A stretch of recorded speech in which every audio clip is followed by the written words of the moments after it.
foli bɛ aw bɛɛ lajɛlen ye kunnafoniw kɛnɛ sigilen kan ye ka bɔ studio 53 kɔnɔna la VOA so b'a la Washington DC an ka kunnafoni kumabaw bi alamisa septembre kalo tile kɔnɔ 5 san 2024 filɛ nin ye. Mali marakɛlaw tun ye damanda baarakɛlaw ka baaraw ɲɔngiri fɔlɔ fo ka se fo septembre kalo tile 30 waati ma yaasa ka lakanako ɲuman di a baarakɛlaw ma ni samiyaji waati in na. Mariam Kuyate VOA Bambara ka laselikɛla ka bɔ Bamakɔ ne Union des radios pour l'orpaillage au Mali o ɲɛmɔgɔba ye barokɛnɛ sigi kɛ a kan an bɛna u ka kumakanw lase aw ma. An bɛ taa Pekin Chine faaba kɔnɔ yɔrɔ min na Chine ani farafina gunkan ɲɔgɔn ye kɛnɛba o sigilen bɛ ne AES tɔn jamanaw Mali Burkina ani Niger olu jigi bɛ a kan a sen fɛ ka u ka baarakɛɲɔgɔnyaw mafa kosɛbɛ ni Pekin ye kunungo an ye Modibo Makalu n'ale ye sɔrɔ sɛgɛsɛgɛlikɛla a n'a a dɔnbaga lajɛ ani Mariam Tarawele ka baro lamɛn a kan o baro kun filanan b'an bolo bi an bɛna o fɛnɛ da aw tulo kan sisan jɛmukan kɔnɔ. USAID l'Amérique ka dɛmɛ kɛ cakɛda kuluba ale ye dɛmɛ lase kɛ mɔgɔ kɔlibatɔ dɔw ma ka kɛɲɛ ni dɛmɛ tasibiladon ɲɛnamaliw ye. Mohamed Daɲogo VOA Bambara ka laselikɛla ka bɔ Bamakɔ bɛna détails di an ma sisan kunnafoni kɔnɔ a kan. L'Amérique jamana kɔnɔna la yan nɔ kunungo sifin san 14 dɔ lakɔliden ɲɛ kisɛ ci camancɛ kalanso kɔnɔna la a sen fɛ mɔgɔ 4 ɲɔgɔnna bɔnɛna u ni na an bɛna kuma a kan sisan jɛmukan kɔnɔna la. A y'aw danse an ka jɛmukan kɛnɛ kan Mali marakɛlaw tun ye damada baaraw sosoro fɔlɔ ka se fo septembre kalo tile 30 waati ma ka da dugujukɔrɔ nafoloko mafɛnw minisiri so ka fɔ la a waleya kɛra de ka damada baarakɛlaw lasago samiya waati nin kɔnɔna la. Mariam Kuyate ye ɲininkali sɛmɛ Cɛman Jarala Union des radios pour l'orpaillage au Mali o tɔnkulu ɲɛmɔgɔ don ka bɔ Bamakɔ an ka u lamɛn. An bɛ se k'a fɔ tiɲɛ don a baara kɔni hali ni a ma kɛ 100% ye kɛmɛ sarada o kɛmɛ sarada an bɛ se k'a fɔ awa 90 kɔ awa o lakɔlɔsili kɛra ni ka baara bila in kɛ jango ka kɛ ni ɲinɛ san 2024 ye awa ji bɔra kosɛbɛ ni sanji dun bɔra baaraw olu bi ɲɔngiri hali n'a y'a sɔrɔ jamana ɲɛmaw kuma ni hakilina in ta baara bi ɲɔngiri a waati kɔnɔ wa an b'a fɔ fana baaraw kɔni awa a ɲɔngirilen don a respectera yɔrɔ caman na damandaw kɔnɔ. Baara in a lajɔli kun bɛ a la ka d'a kan samiya waatiw la dugukolo bɛ ɲigin kosɛbɛ o bɛ kɛ sababu ye dama awa a bintaw olu bi caya sabu ni ji cayara dugukolo kɔrɔ dama bi bin ka hadamadenw yɛrɛ ni lakana o ye a kun fɔlɔ ye a bɛ kɛ sababu fana ye k'a lajɛ fana tiɲɛli minnu donna a kɔnɔ ni o ye sigidaw olu lakanali ye environnement awa jiriw tigɛli ni dingɛw olu senni k'a lajɛ ka se ka o dingɛw fana datugu o waati kɔnɔ ni ka jiriw turu a la nin ye a laɲini kumabaw ye. Ayiwa nin waati na dama baarakɛlaw olu hakilinataw ye mun ye nin baara jɔli la yala gɛlɛya bɛ u kan nin waati in na wa? An bɛ se k'a fɔ gɛlɛya bɛ u kan nin waati in kɔnɔ o gɛlɛya dɔ ye jumɛn ye ayiwa baara min ni i bɛ balo a la n'a lajɔra ni taabolo wɛrɛ ma jira i la k'a fɔ i kan ka awa nin kɛ walasa ka se ka i balo sɔrɔ a la o ye gɛlɛya dɔ ye gɛlɛya dɔ fana ye jumɛn ye sariya in kɔnɔ a fɔra k'a fɔ ka damabara cogoya bɛɛ lajɛlen de lajɔ dama senni o ye a damana ko ye awa nka dama fana bɔgɔ de bɛ bɔ a kɔnɔ o bɔgɔ caman bɛ yen nɔ maa caman bɛ olu awa baara nin waati kofɔlen ninnu de kɔnɔ ni ka se ka u dahirimɛw sɔrɔ a la yɔrɔ dɔw fana bɛ yen nɔ dama tɛ sen olu la an k'olu ma ko zanbugu i b'o bɔgɔ cɛ dɔrɔn ka taa awa a traiter k'i ka dahirimɛ sɔrɔ a la n'a fɔra k'a baara bɛɛ lajɔlɔ i b'a ye k'a fɔ o baaraw lajɔli caman bɛ yen nɔ baara lajɔli u bɛ o dekun sɔrɔ a kɔnɔ. Bi o tɛ ka kɛ sabula min ye an ka bajiw ye olu bɛɛ lajɛlen bɛ ka tiɲɛ produit chimiques fɛ sigidaw fana ni bɛɛ lajɛlen bɛ ka tiɲɛ min yɛrɛ bɛ ka gɛlɛyaba don an ka kɛnɛyako la yala fɛɛrɛw bɛ ka sɔrɔ a ko la an ka jamana marabagaw fɛ wa? Mais damabara yɛrɛ n'an seginna ka na o kɔnɔ an b'a ka fɔ damabara n'a kɛra kɛcogo la o kɔlɔlɔ foyi tɛ se maaw ma sabu fɔlɔ damaw tun bɛ baara i b'a sɔrɔ produit chimique tɛ mɔgɔw bolo awa an tɛ taa don ba kɔnɔnaw la an tɛ taa don kɔ kɔnɔnaw la ni ka jiw tiɲɛ nka sisan diɲɛ taabolo kuraw la minɛn kuraw fana nalen don minnu bɛ damabara ka a moderniser k'a bɔ fɔlɔ taabolo la o de nana ni nin kɔlɔlɔ in caman ye o ye fɛn ye min ni an ka ɲɛmaw bɛ cɛsiri la an ma nka hali bi an ka jamana ɲɛmaw ani awa baɲumankɛw bɛ cɛsiriw la walasa ka se ka fu siri o koɲɛw dan na o dɔ ye projet pacte ye ale y'i cɛsiri kosɛbɛ an ka jamana kɔnɔ walasa sanu gbɛrɛgbɛrɛ ka bɔ ka sɔrɔ produit chimique foyi t'a la ka sɔrɔ a ma sigida yɛrɛ fana dankari kɛ o la o misaliw kɛra Kɛɲɛba u bɛ k'a kɛ Kangaba bientôt u bɛna taa Sikaso bon k'a fɔ a bɛɛ sigilen tɛ nka bɛɛ fana tɛ baara la. Monsieur Diarra an ka foli b'i ye i ni ce an ka wele jaabi la. Ka kɛɲɛ ni Chine ani farafina gun ka ɲɔgɔn yew ye AES tɔn jamana Mali Burkina Faso ani Niger jigi bɛ minnu kan ka baara kɛ ɲɔgɔnya mafa kosɛbɛ ni Pekɛn ye. Mariam Tarawele ɲininkali kɛ Modibo Makalula sɔrɔ siraw dɔnbaga lajɛ ka bɔ Bamakɔ. Ayiwa an ye masala ni kun fɔlɔ lamɛn laseliw kɛra kunungu. Ayiwa bi an ka a masala kun filanan tɔ lamɛn.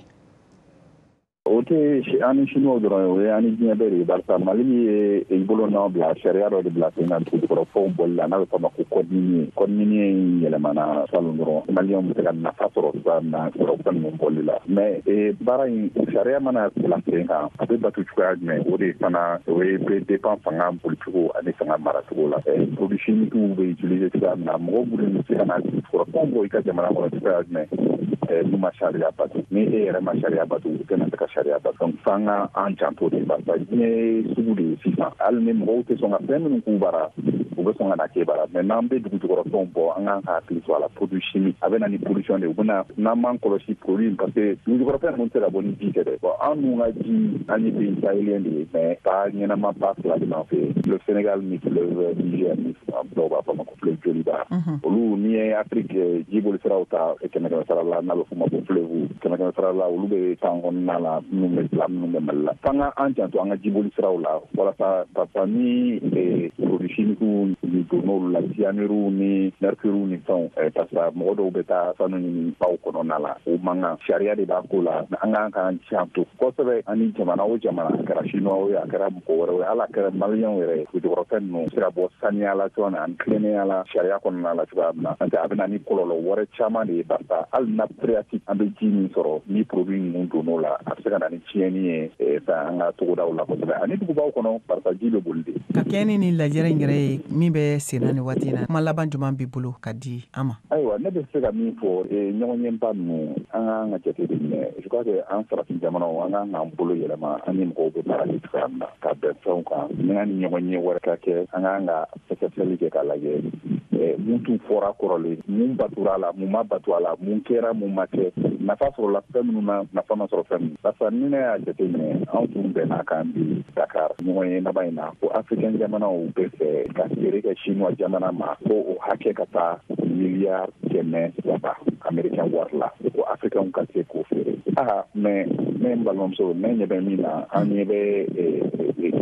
données minnu b'an bolo ko 120 ni 22 africain jamanaw sera ka miliyari 200 ani 17 dɔrɔn de minɛnw feere chinois ma ko o jiginna 120 ni 23 la ka taa miliyari 100 ani 9 dɔrɔn de la américain dollar la donc mun de b'o kɛ mais par contre an ɲɛ b'a la ka ko an ni chinois ka sanni feere ni ɲɔgɔn cɛ olu ta bɛ ɲini ka miliyari 300 sɔrɔ donc nafa bɛ chinois kan halisa kosɛbɛ mais nafa min tun b'anw kan o dɔ bɛ ka bɔ o la halisa donc o tɛ taabolo ɲuman ye donc africain jamanaw kan k'u sigi k'u miiri ka jate minɛ barisa chinois ye sannikɛlaŋanaw de ye an kana kɛ sannikɛlaw dɔrɔn de ye barisa n'i bɛ sanni feere la diɲɛ sugu kɔnɔ n'i ye feere kɛ e bɛ nafa de sɔrɔ o la barisa i bɛ wari sɔrɔ o de la mais n'i bɛ sanni kɛ mɔgɔ bolo e bɛ wari de ci o tigi ma k'o ka minɛn san africain jamanaw n'an bɛ fɛ ka bayɛlɛmali kɛ an ka minɛnw sɔngɔ ka se ka yɛlɛ an ka sɔrɔ ka yɛlɛ an ka se ka baara di an ka jamanadenw ma nafa b'o de la bayɛlɛmali in dɛ o de y'a bɛɛ ye an kan ka jateminɛ min kan sanni feere la. Simakalu an ka foli b'i ye kosɛbɛ. An b'a aw ni ce aw ni baraji. Nin tɛmɛlen kɔfɛ sisan ka kɛɲɛ ni dɛmɛ tasibila don ɲɛnamayaliw ye l'Amérique ka dɛmɛ cakɛdaba USAID Mali la i ye dɛmɛ laseliw kɛ kɔlibagatɔ dɔw ma Mohamed Daɲogo VOA Banbara ka kunnafonidila ka bɔ Bamakɔ bɛ a ɲɛfɔ an ye. Bi alamisa mun ye l'Amérique jamana ka lasigiden ye Bamakɔ n'o ye Rachina Koronen ye ale ni a nɔfɛ jama u y'u senfa ka se Yirimajɔ o kɛnɛ kan sa mun ye CRS ye Catholic Relief Service olu tun kɛnɛ ka kɛnɛ sigi o kɛnɛ masina o tun tɛ dɔwɛrɛ o de ye ka dɛmɛ don musow denmisɛnninw fo ka taa bila cɛw ji kɔni ye a ye tiɲɛni don Mamoudou Sokona Sissoko ale be baara kɛ Catholic Relief Service la an k'ale lamɛn nin dɛmɛ in kan. Dɛmɛ in ye mun ye population minnu kasara sera minnu ma jiko kasara sera minnu ma donc an bɛ fɛ ka maa 600 ani 21 an bɛna dɔn dɛmɛ k'ulu de ye an y'a prévoir ka 31 ani 400 de di ménage bɛɛ ma ménage ye bonda de bonda o bonda an bɛ 31 ani 400 di olu ma dɛmɛ in bɛɛ faralen ɲɔgɔn kan a bɛ bɛn 100,000 de ma an bɛn'o de tila mɔgɔw ni ɲɔgɔn cɛ an b'a kɛ ni transfert monétaire de ye. O la sa nin du 600 ani 21 minnu sugandira ka dɛmɛ ta ka a ɲɛsin u ma Sitan Traoré ani Badia Kulibali olu ka du o b'o la olu kɔni u y'a yira k'a fɔ ko u nisɔndiyalen don kosɛbɛ ka ɲɛsin nin dɛmɛ kofɔlen ninnu ma an ka u lamɛn. A bɛ nafa min ɲɛ an ma an yɛrɛ b'a dɔn walayi Ala k'aw sara yarabi a ma Ala k'a sara ji ye tiɲɛni d'an kun dɛ ji yɛrɛ su 2 dɔrɔn kɔ bɛ fa su 2 dɔrɔn kɔ bɛ fa walayi ne fa an t'aw sara sɔrɔ Ala le b'aw sara. An bɛ kɔdingɛ de kɔnɔ matela minɛw balo ji taara n'a bɛɛ an bɛ kɔdingɛ de kɔnɔ a b'an lafiya Ala k'aw sara an bɛ taa wari don balo la ka dun. Mali kɔnɔna la ministre min ɲɛsinnen don kɛnɛya ko ma ani ɲɛtaga sabatili ko ma n'o ye Asan Badialo Touré ale fana n'a nɔfɛ jama o tun bɛ kɛnɛ in kan o la a y'a yira k'a fɔ ko nin dɛmɛ in kɔni a bɛ ka bɔ l'Amérique jamana yɔrɔ a ye foli kɛ ka a ɲɛsin u ma nka o tɛmɛnen kɔ a ye laɲini dɔ kɛ k'a ɲɛsin ni sigidala mɔgɔ ninnu ma cogo min na ji ale tiɲɛni o ka se ka nɔgɔya an k'a lamɛn. An yɛrɛ nɔ bɛ dɔw la an bɛ kuma musolakaw fɛ k'a fɔ anw de bɛ ɲamaw cɛ so kɔnɔ anw de bɛ ɲamaw fara ɲɔgɔn kan a man kan bilen an ka ɲamaw ta ka fili siraba kan a man kan bilen an ka ji tɛmɛ siraw an k'u geren ne musolakaw ta fɔra mɛ ɲɛsin falakaw ma n'o y'an cɛw ye k'a yira k'a fɔ ko so yɔrɔ bɛɛ tɛ kɛnɛ jɛni bɛɛ tɛ sojɔ yɔrɔ ye ji tɛ a tɛmɛ sira bila foyi kama donc an bɛ wagati min na sisan u b'a fɔ ko ni tasuma donna so kɔnɔ an bɛ tasuma faga kɔfɛ an b'a ɲini mun de y'a to tasuma in donna so kɔnɔ. Ni baara kofɔlen minnu daminɛlen filɛ nin ye bi septembre kalo tile 5 u bɛ taa kun cɛ septembre kalo tile 7 u bɛ ka kɛ sigida min na o de ye Yirimajɔ Misabugu n'o ye Bamakɔ sigida 8nan kɔnɔna ye ani Kalabanbugu n'o ye Bamakɔ o sigida 4nan o kɔnɔna ye. Mohamed Daɲoko VOA Bambara tɔgɔ la ka bɔ Bamakɔ. Nin tɛmɛlen kɔfɛ an b'an semafa ka taa Douentza mara la sifinw ye dɛmɛ telimanw olu laɲiniw kɛ ka kɛɲɛ ni dala dugu so 100 de min binna olu bara ye ayiwa ka sababu kɛ sanjiba binba ye u ka duguw kan Mulayi Ongoba Modoro commune maire dankan de don ayiwa ale b'a ka hakilinaw di Mohamed Touré ma an ka lamɛn. Ni tile laban in na ou bien semaine laban in kɔnɔna na notamment dans le mois d'août san barika bonyana Mali yɛrɛ kɔnɔna na kɛrɛnkɛrɛnya la dans la région de Douentza on a remarqué ji min nana ɲina n tɛ se k'a fɔ a ɲɔgɔnna ma deli ka na mais a kɔni famana ka kɛ nin cogoya la a ye tiɲɛni kɛ yɔrɔ dɔw la notamment dans la commune de Dala village de Dala même et à Gono dans la commune de Petaka Dala fɔlɔ ta de kɛra Dala ta ni a kɛlen a ye so caman kɔni ci so caman binna bagan dɔw taara a fɛ mɔgɔ minnu ka minɛnw kun bɛ so ninnu kɔnɔ minɛn fana caman taara ji fɛ. En réalité jusqu'à présent bon je suis quand même en contact avec certaines personnes qui ressortent du village m'a mɛn k'a fɔ ni tora la mais tiɲɛni kɔni barika bonyana en réalité o fɔlɔ kɛra donc tile fila in na il y a même pas 3 jours de cela ou plus Gono ça c'est dans la commune de Petaka o fana a ɲɔgɔnna dɔ kɛra o fana ji de nana o dugu in kɔnɔ ka dugu fan caman ci donc o fana cilen mɔgɔ ka minɛn minnu bɛ so kɔnɔ ani dɔw ka jigini dumuni fɛngɛ u ka suma minnu b'a kɔnɔ o n'a ɲɔgɔnnaw caman de tiɲɛna ka taa o fɛ bagan yɛrɛ taara o fɛ donc tiɲɛni kɔni barika bonyana en réalité mɔgɔw bɛ ka o tiɲɛni lajɛ nin cogoya la mais minnu bɛ se ka taa dɛmɛ kɛ dɔw fana bɛ se ka boli ka taa lajɛ u bɛ se k'u dɛmɛ cogo min na. Denmisɛnninw jɛkulu n'o ye SNG maaw ye u ye wele bila Mali jamana fanga maaw ma la u ka se ka dɛmɛ kɛ teliya la a mara kɔnɔ Mali ka kɔrɔtɔ ko cɛkɛda min ɲɛsilen bɛ degun ni balawu ma olu bɛ ka fara ɲɔgɔn kan yaasa u ka se ka dɛmɛ lase jamana fantan 4 bɛɛ kɔnɔna na nka aw yɛrɛ ka welekan ye jumɛn ka ɲɛsin famaw ma ni waati kɛrɛnkɛrɛn na. Laɲini ye min ye u fɛ surtout jeunesse ka bureau kura min sigira sisan olu kɔni wulila ka kungo ni a degun min ɲɛfɔ avec Chogomina, avec ce qui lassé dans les jours à venir. En pendant mini en autorité fait ou cas, mini can ka familiarité. Jonjo era sera là parce que en Arabica mi for en conni. Jonjo qu'on le bambole, mais plus précis encore. Ou le se ka enquête ou ka seka a Jonjo sera ka tam mado nous fait parce que demain lâcher ou ma jona parce que na panama tilia keni bi se ka yelema ka keni ko dore parce que do bi sonka nous ma do yoro so we déplacer kata yoro wera la nous tara yoro wera min na fana we ta jigin do de fe we ta soro yan fana bolo langulo de bi ka bo donc bolo langulo min bora na tara do fe ka jigin ta soro o sigi fana se chama fana taye ka tɛmɛne ni hakilina kelen ye halisa koro marala sanji ka tiɲɛniba ayiwa a yirala k'a fɔ ko a ye tiɲɛni belebeleba de fɛnɛ kɛ baara pireli o komini dugu dɔ caman de kɔnɔna la Tidiane Ouedraogo an ka lasirikɛla ka bɔ baara pireli lamɛn a kan.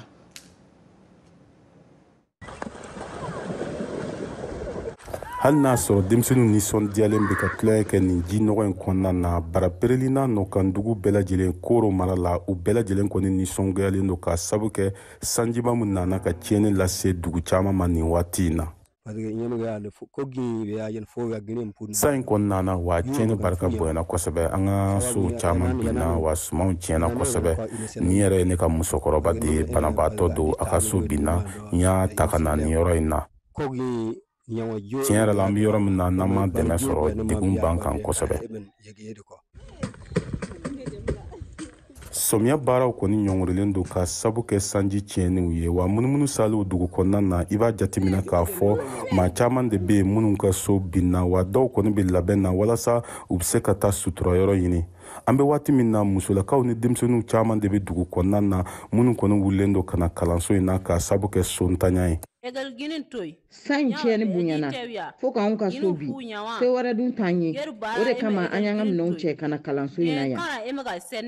U ka fɔla sanjiba in daminɛna ka na su nɛgɛ ɲɛ 2 waati fo ka taa se a dugusajɛ nɛgɛ ɲɛ 16 ma wa barapereli n'a nɔkandugu caman kɔni degunnen don nin waati in na bawo n'i y'a jateminɛ foro caman de bɛ yen mun kɔni ji sigilen bɛ o yɔrɔ ninnu na wa fɛɛrɛ t'u bolo ni ka ji in labɔ. Sanji nana ka caya bawo n'i y'a jateminɛ a taara milimetiri 185 bɔ ɲɔgɔn ko la o de kɛra sababu ye ka so caman bin ani ka tiɲɛniw caya kosɛbɛ. Dugu sifilakaw farala ɲɔgɔn kan walasa ka dingɛ ba dɔ dilan ji in ka se ka boli ka taa foyer kɔnɔna na cogo min na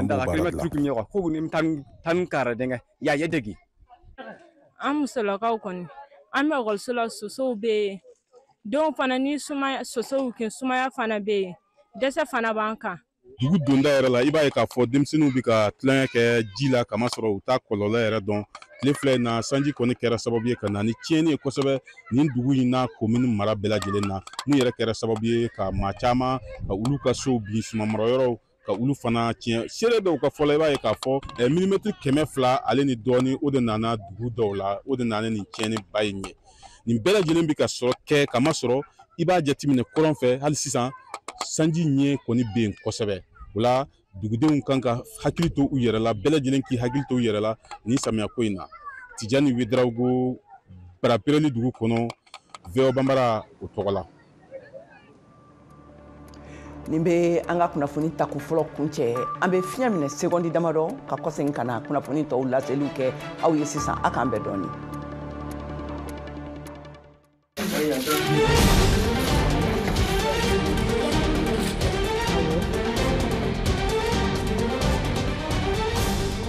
An balimaw ani yantuma sanji suma caya kojugu y'a daminɛ kalo damadɔ Mali kɔnɔ kabini samiya daminɛ na fo kana se ut kalo ma sanji funti 122 de kɛra mara 17 la ani Bamako kɔnɔ Mali famaw ka fɔ la u ye du 7,000 ni kɔ tɔɔrɔ ka kasara lase maa 43 o ni 370 ma ka kɛɲɛ ni kunnafonidi sɛbɛn dɔ ye min bɔra Mali fanga fɛ sanji funti bɛ nɔ jumɛn bila aw ka sigida la yala aw ye nɔ bila ye ka ɲɛsi aw yɛrɛ ma wa dɛmɛ baara ni jɛɲɔgɔnya wale wɛrɛw bɛ ka ta cogo di aw ka maraw kɔnɔ ni minnu b'a fɛ k'u da don an ka jumadon kalo o tile 6nan jɛmukan na a y'aw tulo sɔgɔ VOA Afrique an b'a fɔ jɛmukan kɛnɛ kan.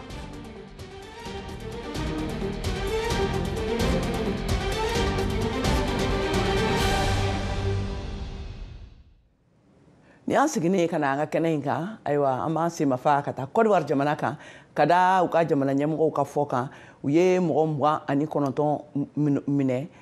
ka minnu bɛ bɔ Mali, Burkina Faso ani Mauritanie ayiwa a sababuya kɛ k'a fɔ ko u ye dansago kɛ walew kɛ Côte d'Ivoire jamana kan yaasa an bɛ se ka ɲɛdɔn a la ka kunnafoni ɲuman sɔrɔ a kan an ye wele bila an ka lasirikɛla Alpha Kama a b'an bolo nɛgɛjuru kan Alpha.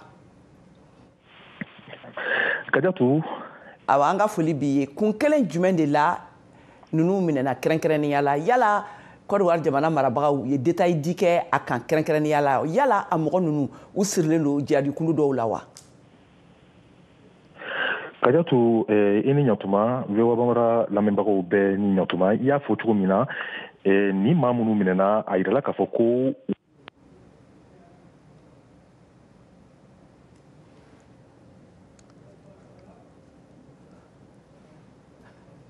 ayiwa sisan ka fɔ an lamɛnbagaw ɲɛna halisa an ka problème b'an ka nɛgɛjuru sira la an bɛ tɛmɛ n'an ka kunnafoniw ye ka tɛmɛ ni kunnafoniw ye l'Amérique kan yan nɔ Georgia mara la kunungo araba la a yirala k'a fɔ ko sifin san 14 dɔ ye l'école kisɛ ci l'école don i ye kisɛ ci a ka kalanso cɛmancɛ kalanso dɔ kɔnɔna na mɔgɔ 4 bɔnɛna u ni na a mɔgɔ 4 ninnu cɛla a yirala k'a fɔ a yɛrɛ bɔɲɔgɔnko san 14 mɔgɔ 2 ka fara karamɔgɔ 2 kan ka tila ka mɔgɔ 9 ɲɔgɔnna jogin kosɛbɛ lakanakɛlaw ka laseli la Mariam Traoré.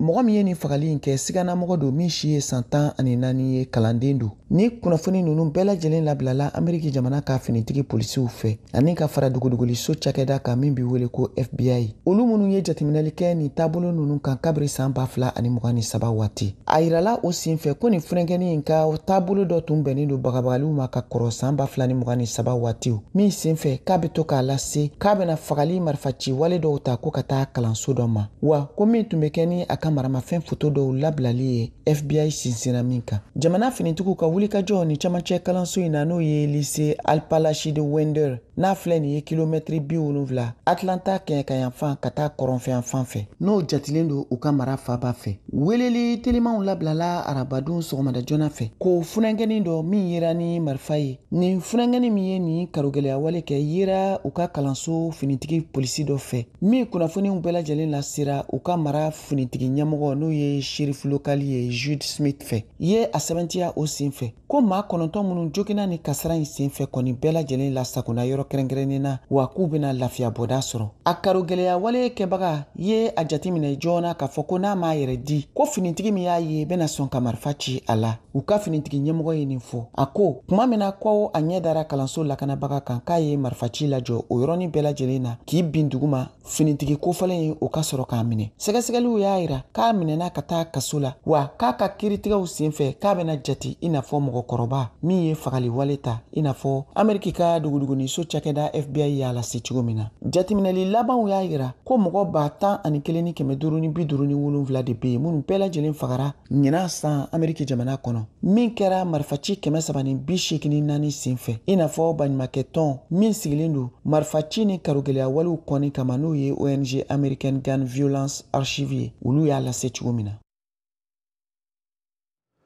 halisa ka to Ameriki yan nɔ jamana kuntigi kalata ɲiniw olu hukumu kɔnɔna la ayiwa a taabolo fɛn minnu bɛ ka kɛ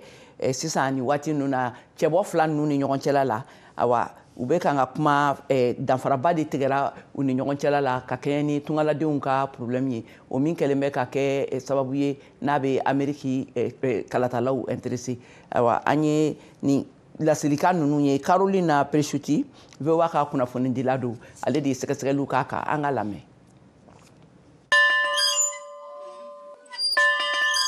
This was a gold mining town. Nin dugu in tun ye sanubɔ dugu de ye Arizona dugu min sɔrɔ tun bɛ sanfɛ ka tɛmɛ a sigida bɛɛ ta kan bi dugu kɛra ntomo ye Pati Buris ne a ka san 38 faleni sigiyɔrɔ bɛnnen bɛ yan ma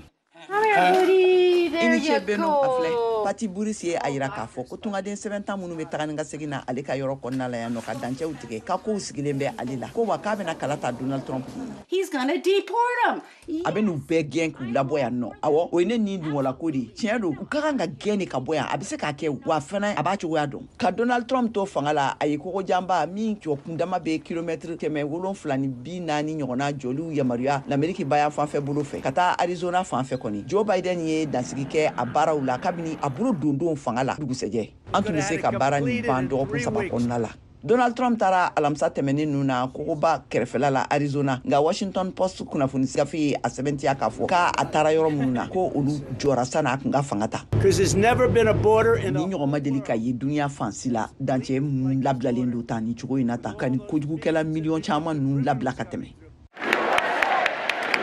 kalatala munu tume demokratu ka nyona jere convention keneka ye afoku uluka ko kanoko immigrants ngadeu ambe ambara Signon ambe anjantu nyogona ode dude jamana kuntigi danka kamala arisi la du dike ka fo ko na ayi fanga soro kabina l'Amérique jamana dinya siraw dilu daele ani ka sigin ka tunga sharia haken sosoli be politiki kulu flaw ni nyogon celala minka blaka ta wasablon kono tuguni danategelula. The Border Patrol endorsed it. Danche la kana kelaw ye adanati ga Donald Trump hakli la ka fo ko benkan danche ukan bese ka ke sababu ye ka dankarli ke jere ko fo srawla ode ya tu aya fo ademe bawo nyana wasablon kono ku ka ban ama kasigin kana anko du tumula ma kono. So Harris would not control the border as well. Canada dala kankilina atume yoro jimena sanani temenini ambe domine ko bi mo site na ni duguntomola ma inkonna na bli parti buris ko alebe fek singa ke kofe wati mina dugu lajel kala uchama turisu tumena me minte tungala deuni ni tunye vewa kuna funindila Caroline Preshuti kala selu do ye kabo pers Arizona marala alla kala ne ke tutrawri fe.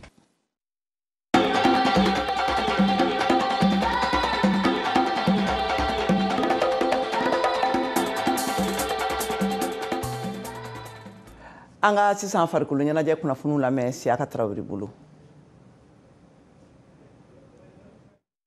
Nonini bunagun kan Mali noninikɛla mɔgɔ fila muso kelen Aïssata Jabate ani cɛ kelen Alexien Kuma de y'u niyɔrɔ ta Jeux Olympiques Paris 2024 kɛnɛ kan Mali tɔgɔ la. O minnu kun cɛra uti kalo tɛmɛnen tile 11 san 2024 na k'u niyɔrɔ ta kɛnɛ in kan n'o ye Jeux Olympiques ye. O kɛra kalanso belebele ye Mali nɔnini fédération directeur technique Mohamed Malikite ka fɔ la hali n'a y'a sɔrɔ Mali ma jɔnjɔn sɔrɔ a kɛnɛ kan baara de bɛna kurakuraya ka Jeux Olympiques Los Angeles 2028 san 4 ɲinan kɔfɛ k'o makɔnɔ walasa Mali na se ka jɔnjɔn dɔ sɔrɔ. An ye somɔgɔ sama dɔ sɔrɔ parce que au moins an ka laɲiniw ye min ye Jeux Olympiques la o ye an ka taa se ka ye kɛnɛ kan Ala y'o nɔgɔya an yera kɛnɛ kan. N'an yera kɛnɛ kan fɛnɛ an ka se k'an jija an taara ni performance minnu ye an ka se k'olu performancew batu Ala y'an dɛmɛ an ka kilati filaw la kelen kɔni sera ka performancew batu tɔgɔyen dɔ fɛnɛ a y'a seko kɛ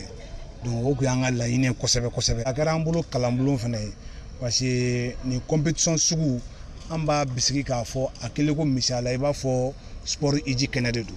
parce que i b'a ye sport caman de bɛ ɲɔgɔn sɔrɔ kɛnɛ kan athlètes baw diɲɛ kɔnɔ olu bɛ ɲɔgɔn sɔrɔ yen entraîneur baw bɛ ɲɔgɔn sɔrɔ yen dirigeant baw bɛ ɲɔgɔn sɔrɔ yen i kɛra togo togo i bɛ faamuyali dɔ sɔrɔ i n'o bɛ se ka na so pour que ka se ka na i ka baara tɔ kurakuraya ka ni kura fiyɛ i ka baara la ko in nafa y'o de parce que i mana se kɛnɛ kan e mana kow kɛcogo ye ka kow taabolo ye aw kun tɛ min kɛ aw bɛ n'o kɛ k'o fara aw ka baara kan i y'a mɛn ko Jeux Olympiques a bɛ daminɛ depuis ni sisan de laɲiniw ni fɛn o fɛn bɛ yen nɔ n'an kan ka se ka baara kɛ o sira kɔnɔna la n'o ye formation ye n'o ye centre ko ni fɛnw bɛɛ lajɛlen an kan k'o bɛɛ ɲɛɲini depuis ni sisan de pour que ka se ka baara kɛ ka Los Angeles 2028 labɛn a bɛ labɛn depuis ni sisan de sport tɛ taa tɔnɔma ye tuguni sport bɛ labɛn de ka préparer kosɛbɛ ka sɔrɔ ka i jigi da médaille kan k'a sɔrɔ bon o dun tɛ taa ko caman kɔ anw ye fédération ye anw segu ye min ye o ye ka politiki dɔ bila sen kan min bɛ se k'a to denmisɛnninw bɛ se ka sira ɲuman sɔrɔ ka se ka Los Angeles préparer n'o ye ka se ka médailles sɔrɔ donc o sira ɲuman kɛcogo o b'anw bolo o sira b'an bolo mais a tɛ taa dɛmɛ kɔ dɛ